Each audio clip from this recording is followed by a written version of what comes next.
بسم اللہ الرحمن الرحیم۔ السلام علیکم اردو آئیکن یوٹیوب چینل کے دوستوں، جناب رسول کریم حضرت محمد صلی اللہ علیہ وآلہ وسلم نے فرمایا، مومن سب کچھ کر سکتا ہے لیکن نہ تو وہ جھوٹ بول سکتا ہے اور نہ ہی کسی کو دھوکہ دے سکتا ہے۔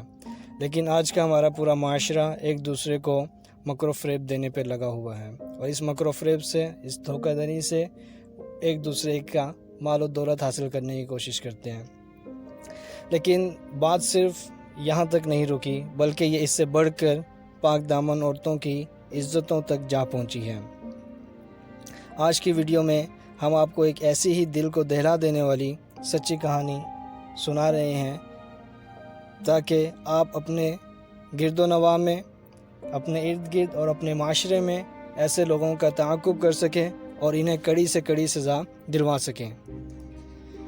مدینہ منورہ کے مضافات میں ایک جامع مسجد کے خطیب کی نہایت ہی خوبصورت بیٹی تھی، جو جامعہ میں پڑھتی تھی۔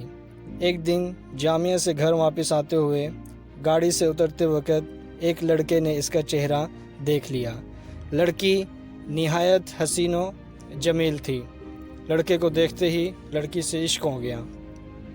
لڑکی کا پتہ کروایا گیا تو پتہ چلا کہ لڑکی کوئی اور نہیں بلکہ خطیب صاحب کی ہی بیٹی ہے۔ لڑکے نے اسی دن سے صف اول میں نماز پڑھنے کا تہیہ کر لیا۔ اذان ہوتے ہی وہ مسجد میں پہنچ جاتا اور نماز تک تلاوت قرآن میں مشغول رہتا۔ وقت گزرتا گیا، 6-7 ماہ تک لڑکا اسی عمل پر پابند رہا۔ اس کے بعد اس لڑکے نے شادی کی خواہش کا اظہار کیا۔ والد صاحب نے کہا ٹھیک ہے، مناسب رشتہ دیکھ لیں گے، لیکن لڑکے نے کہا لڑکی میں نے دیکھ لی ہے، وہ خطیب صاحب کی بیٹی ہے۔ والد نے خوشی کا اظہار کیا اور محلے کے کچھ عمائدین کو ساتھ لے کر خطیب صاحب کی خدمت میں حاضر ہو گئے۔ خطیب صاحب نے لڑکے کے بارے میں پوچھا تو والد صاحب نے اسی لڑکے کی طرف اشارہ کر دیا۔ خطیب صاحب نے لڑکے کی بظاہر دینداری کو دیکھ کر لڑکی سے مشورہ کرنے اور رضامندی ظاہر کرنے پر رشتہ قبول کر لیا۔ چنانچہ رشتہ طے ہو گیا۔ 3-4 ماہ کے بعد شادی ہو گئی۔ شادی کے کچھ ہی عرصے کے بعد لڑکے نے نماز میں سستی ظاہر کی اور ایک دو ماہ کے بعد داڑھی کٹوا کر گھر آ گیا۔ گھر آنے پر لڑکی نے سخت ناراضی کا اظہار کیا اور دونوں میں شدید لڑائی ہوئی۔ لڑکے نے کہا یہ نمازیں تو بس تمہیں حاصل کرنے کے لیے پڑھ رہا تھا، اب میرا مقصد پورا ہو چکا تو اس سب کی اب کوئی ضرورت نہیں۔ لڑکی یہ سب سن کر بہت افسردہ ہوئی اور کسی بات کو خاطر میں نہ لاتے ہوئے فوراً اپنے والد صاحب سے جا ملی۔ سارا قصہ بیان کیا اور کہا کہ میں ایک دن بھی مزید اس بے دین کے ساتھ نہیں رہنا چاہتی۔ یہ معاملہ محکمہ عدل تک پہنچ گیا۔ قاضی نے دونوں میں تفریق کا فیصلہ کیا۔ لڑکا بہت پریشان ہوا۔ اس نے لڑکی کو حاصل کرنے کی بے حد کوشش کی، لیکن لڑکی کو دوبارہ حاصل نہ کر سکا۔ چنانچہ لڑکے نے ایک جادوگر کی مدد حاصل کرنے کا فیصلہ کیا۔ جادوگر نے ایک بڑی رقم ادا کرنے کا مطالبہ کیا۔ لڑکے نے سارے پیسے پیشگی ہی ادا کر دیے۔ کچھ دنوں کے بعد جادوگر نے مزید پیسوں کا مطالبہ کیا۔ لڑکے نے فی الفور وہ بھی ادا کر دیے اور کہا کہ بس کام ہو جانا چاہیے، پیسوں کی فکر مت کریں۔ 1 ماہ کے بعد جادوگر نے لڑکے کو بتایا آ جاؤ اور اپنے پیسے لے جاؤ، تمہارا کام کسی صورت بھی ممکن نہیں ہے۔ جب لڑکا جادوگر کے کمرے میں پہنچا تو جادوگر ایک بڑا چاقو ہاتھ میں لیے کڑھانے لگا۔ لڑکے نے حیرت زدہ انداز میں پوچھا کہ یہ کیا کر رہے ہو؟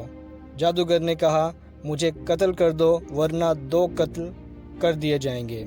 لڑکے نے کہا میں یہ نہیں کر سکتا اور اپنے پیسے لیے اور نہایت پریشانی کی حالت میں بھاگنے لگا۔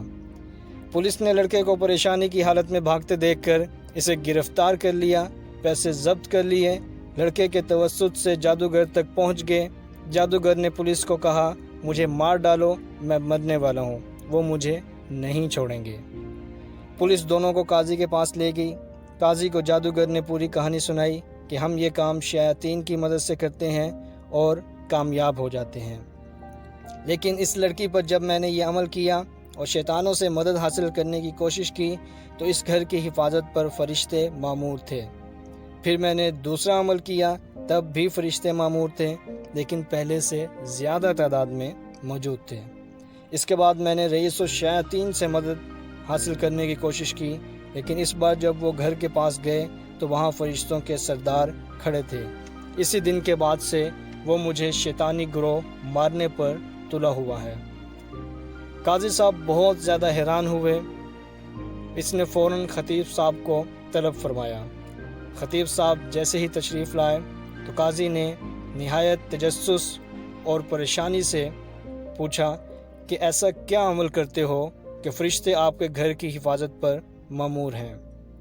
امام صاحب نے وجہ دریافت کی تو قاضی صاحب نے سارا قصہ بیان کر دیا۔ قاضی صاحب نے فرمایا کہ ہمارے گھر میں صبح روزانہ سورۃ البقرہ کی تلاوت ہوتی ہے، اور جس گھر میں سورہ بقرہ کی تلاوت ہوتی ہو اس گھر پر جنات اور شیاطین اثر نہیں کر سکتے۔ جی ناظرین، نیک خاندان کی حفاظت اللہ تعالیٰ ایسے ہی کیا کرتے ہیں۔ یہ ویڈیو خاص طور پر ان لوگوں کے لیے ہے جو جادو اور جنات کی وجہ سے پریشان ہیں۔ اللہ کا واسطہ ہے اپنے دین کو سمجھیں اور اللہ پر اپنا ایمان مضبوط رکھیں۔ اللہ ہم سب کا حامی و ناصر ہو۔